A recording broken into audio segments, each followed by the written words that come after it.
Hello, welcome back to my channel. আজকের recipe সরষে ইলিশ ভাপা। আমরা সবাই খেয়েছি সরষে ইলিশ ভাপা, আর আমাদের সবার খুবই প্রিয় নয় কি? আমার কমেন্ট করে জানিও তোমাদের কাদের কাদের সরষে ইলিশ ভাপা প্রিয়। তো চলো দেখে নিই কী করে বানাবো। প্রথমেই বাজার থেকে একটা টাটকা মাছ কিনে আনতে হবে। এখন তো বর্ষাকাল, টাটকা ইলিশ মাছ তো প্রত্যেকটা বাজারেই পাওয়া যাচ্ছে। তো মাছটা এনে ধুয়ে বেছে নুন, হলুদ আর একটুখানি তেল মাখিয়ে তার মধ্যে সর্ষে, পোস্ত আর লঙ্কা বাটাটা দিয়ে নিতে হবে।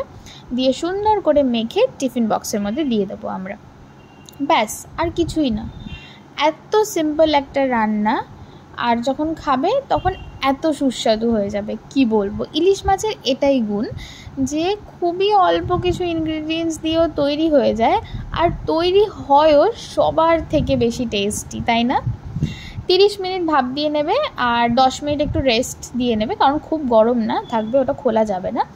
খোলার পরেই একটা নাকে একটা সুঘ্রাণ আসবে, সেই ঘ্রাণটা পাওয়ার পরেই একদম মনটা খাই খাই করবে।